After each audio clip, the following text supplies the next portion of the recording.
How's it going, everybody? My name is Ryan, aka Blackbeard TCG, and just the other day, fellow content creator Noah made this tweet saying Leader Z went 8-0 question mark, and I was like, damn right, I'm question mark. What do you mean Leader Z went 8-0? So I went ahead and checked out the quote retweet, and I seen that this person that was competing in the Tokyo Championship that just happened on Saturday, just 2 days ago, went 8-0 by piloting Z or Z, however you want to say it. I'm Canadian, so in this video I might say either or, just so you guys know I'm talking about the same character, Z or Z, whatever you want to call it. Regardless, 8-0. Now, apparently this person was disqualified because one of the cards was double sleeved or something like that. And so, like, is that the reason why they went 8-0? Because one card was double sleeved? Could be, but we also have Riki, and shout outs to Riki. I've been subscribed to their YouTube channel for quite some time with notifications on. Their amazing YouTube channel. Riki also brought the deck to the tournament and got top 4 using Z. And we're going to talk about the matchups. I'm also going to be showing you guys my build, and we're going to talk about why it's a pretty good meta call and why this deck will be pretty good, I think, going forward. So first and foremost, let's go ahead and talk about Rah 1_7's matchup. So went up against Whitebeard and won, Ivankov won, Kaido won, Kinemon 3 times in a row won, Whitebeard won, and then Whitebeard won again. So went up against 3 Whitebeards, beat them all, went up against 3 Kinemons, beat them all, went up against 1 Kaido, and 1 Ivankov, and won. So really, really cool. And then says Life Without Usopp is interesting because I guess obviously they went 8-0 and then they don't even get the Usopp, which we see here Riki was able to obtain, but then also was able to get the Zoro, finishing top 4. If you guys want to see the gameplay, it is on the official channel. I believe it was against Ivankov. Excuse me, sorry. I believe it was up against Ivankov, which was this one here, the second match. That one is the one that was on stream. We were not able to see this match here against the Kinemon, which he ended up winning, and then obviously the last round against Zoro here. So if we take a look before the top cut, went up in a mirror match and won, beat Zoro, beat Kinemon, beat Law, beat Kaido, lost to Law, beat Zoro again, and then lost to Kinemon, and then beat Kinemon, beat Ivankov, beat Kinemon, and then lost to Zoro. So, yeah, really, really interesting stuff to see that this deck is performing very well. Shout outs to Riki once again. I think Riki said that they will be posting, they'll be posting the video. So make sure that you guys go ahead and subscribe to them. I believe that, everything's obviously in Japanese. So I was going to say, make sure you let them know that I sent you there. But I mean, you can still let them know. But I mean, yeah, we'll see. But anyways, regardless, shout outs to them.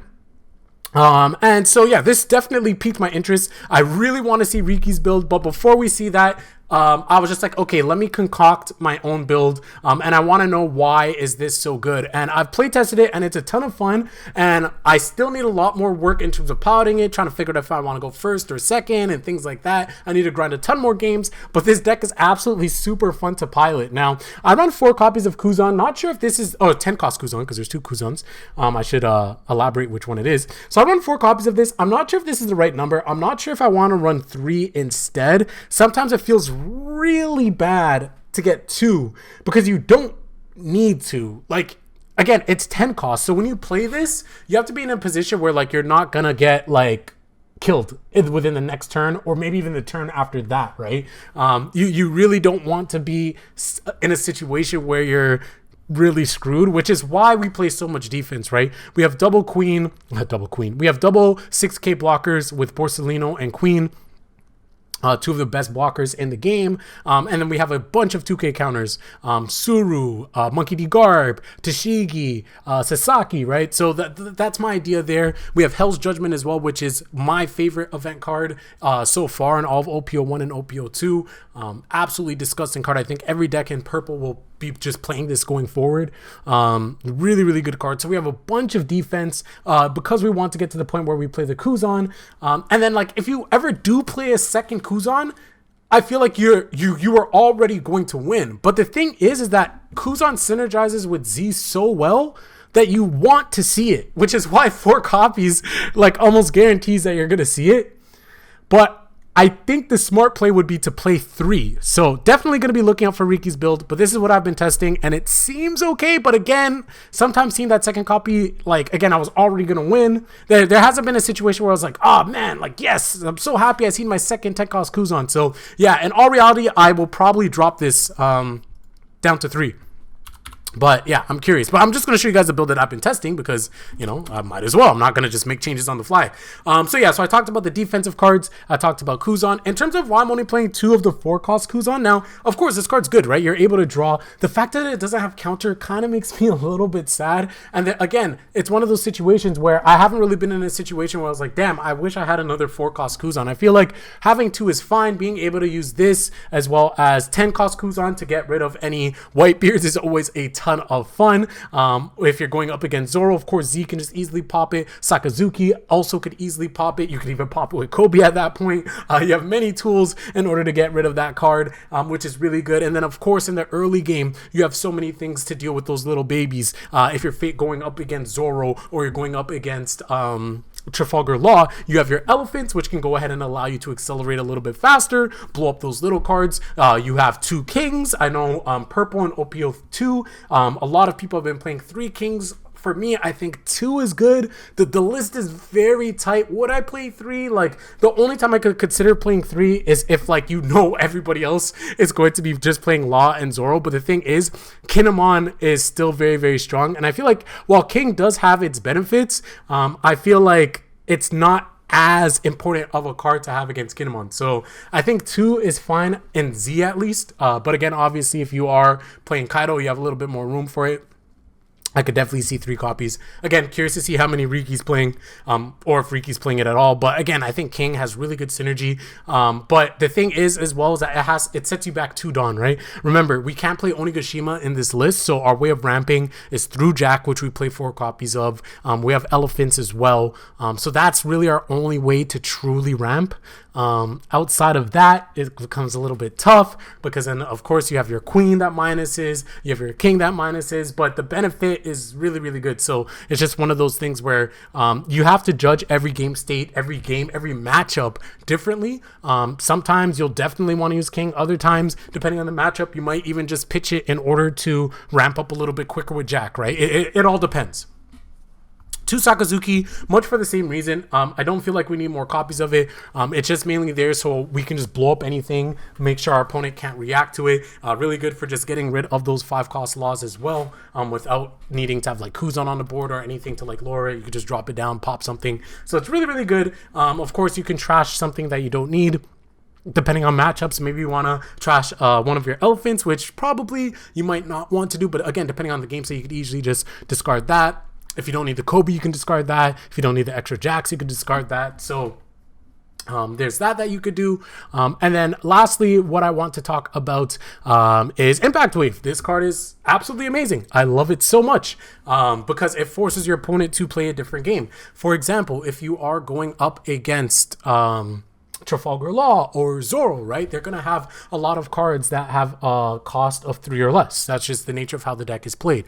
Of course, Impact Wave isn't going to be as important if you're going up against Whitebeard because Whitebeard has things like Atmos. They have things like King Do. Those are cards that they were going to play 4 of course. They're going to have things like, what's his name? Phoenix. Marco. There we go. The name was slipping my mind. They're going to have Marco, right? Of course, you'd be able to hit things like Squad. You'd be able to hit things like Vista. But those bigger bodies that are more of a threat, Impact Wave's not going to hit them. But for those other decks that are in the meta, this is really good because it forces your opponent to play around it. And sometimes you can even bluff. I have had situations where I bluffed and it came out with a dubby because they have to play and use their Dawn a little bit differently because they're like, oh shit, they're going to be able to pop one of my cards. So like the Trafalgar Law player might have to play around it. I might not even have the Impact Wave. But even if you do have the Impact Wave, of course, it's really good because they're able to pop that 3 cost or lower. And it's like the Red Hawk, but with Red Hawk, of course, you can play around it. With Red Hawk, if your opponent is like playing Luffy, for example, and they leave 2 Dawn open, you can suspect like, okay, if it is a Red Hawk, let me just preemptively attach Dawn so I can't get blown up by it. But I believe, I could be wrong, but I believe there's absolutely no cards in the entire game that increases card cost. So yeah, as long as it's 3 cost or lower, it will get popped no matter what. Your opponent has to play around it. Of course, obvious synergies is having Kuzan on the board. When you play it, you have to tap 10. You can pop something that's 5 or less. Everything also gets lowered by 5, which is really good. Then you could just use Zia's ability to send back 4 and then attack with it. He gets plus 1,000, and then you get to pop something. So you could effectively kill 3 things in one turn. Next turn, you get 2 more Dawns, so then you're back at 8, so it's not that bad. Of course, you could do the same thing with King, destroying up to 4 cards on the board with that same combo. But of course, at the cost of 6 Dawn. Again, it just depends on what the game state is like. But yeah, this is my build. I'm very curious. What are your thoughts on Z? What are your thoughts on Z? Did you guys always see it coming? Did you see it as a top deck that could contend in the metagame? Or was it a little bit more overlooked? Again, I kind of thought that it could do some stuff, but I'd be lying if I said, oh yeah, like this deck is obviously top tier. Like, no, like I'm not going to lie to you guys. I didn't see it, but playing it now, I think it's a really, really good meta call. And I'm just surprised that it has pretty good matchups. To be fair, I haven't played it against Kinemon, but from the results that we've seen from the other people playing it in Tokyo, it looks like it did relatively well, so I'm gonna have to keep testing it. And yeah, I'm really looking forward to Riki's build to see what other cards he's playing that I might be missing, and seeing if there's any tech that I can steal and try to implement it. I really do want to build this in real life now. The only thing is I could see this deck being super expensive. Obviously, you have the Borsalinos that are going to be SR, Sakazuki SR, Kuzan SR, and then you have to play the secrets. If I'm going to play 4, it's going to be expensive. Yeah, I don't know. We'll have to see. But that being said, guys, hope you guys enjoyed. Try the build. Let me know your thoughts down below, and I'm out.